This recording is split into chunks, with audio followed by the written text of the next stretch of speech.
আমি সিরাজউদ্দৌলার মতো বলদ বেছে বেছে জীবনে মির্জাফর নিয়ে আসি।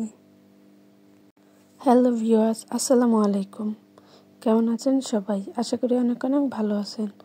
আপনাদের মাঝে নতুন একটা ভিডিও নিয়ে চলে আসলাম। আশা করি সবাই ভিডিওটা দেখবেন। আজ আপনাদেরকে তৈরি করে দেখাবো টমেটো দিয়ে পাঙ্গাস মাছের বোনা রেসিপি। আমি পাঙ্গাস মাছ বোনা করার জন্য প্রথমে মাছগুলোকে ফ্রাই করে নিব।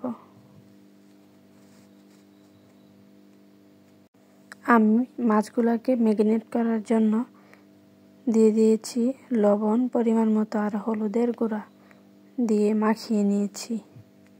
মাছগুলো ভাজার জন্য চুলায় একটি ফ্রাই প্যান বসিয়ে নিয়েছি, দিয়ে দিয়েছি পরিমাণ মতো তেল।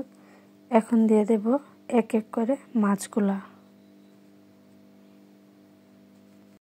সবগুলা মাছ ফ্রাই প্যানে দিয়ে দেব। মাছগুলা দেওয়ার 2-3 মিনিট পর আমি মাছগুলাকে উল্টিয়ে নেব। মাছের এক পাশ ফ্রাই হয়ে গেছে, আমি একই নিয়মে অপর পাশটাকে ফ্রাই করে নেব। এই পাশে আমি আরেকটা কড়াই বসিয়ে এর মধ্যে দিয়ে দিয়েছি পরিমাণ মতো তেল। তারপরে দিয়ে দিয়েছি অল্প পেঁয়াজ কুচি। এগুলোকে আমি ভালোভাবে ভেজে নেব। যতক্ষণ না ভাজা হচ্ছে এগুলোকে নাড়তেই থাকলাম।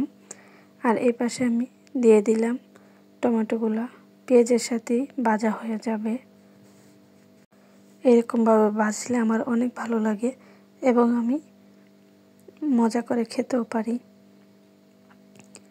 এদিকে ভাজা হয়ে যাচ্ছে।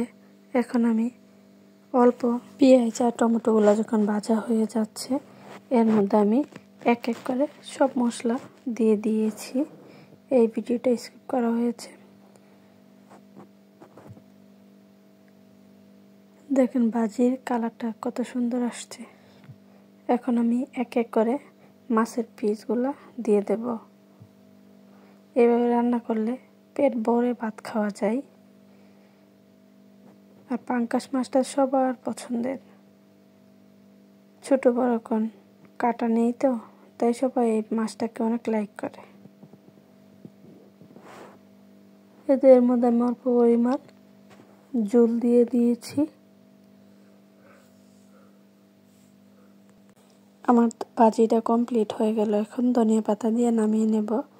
আর আজকের মতো ভিডিওটা এখানেই শেষ করলাম। আল্লাহ হাফেজ, টাটা।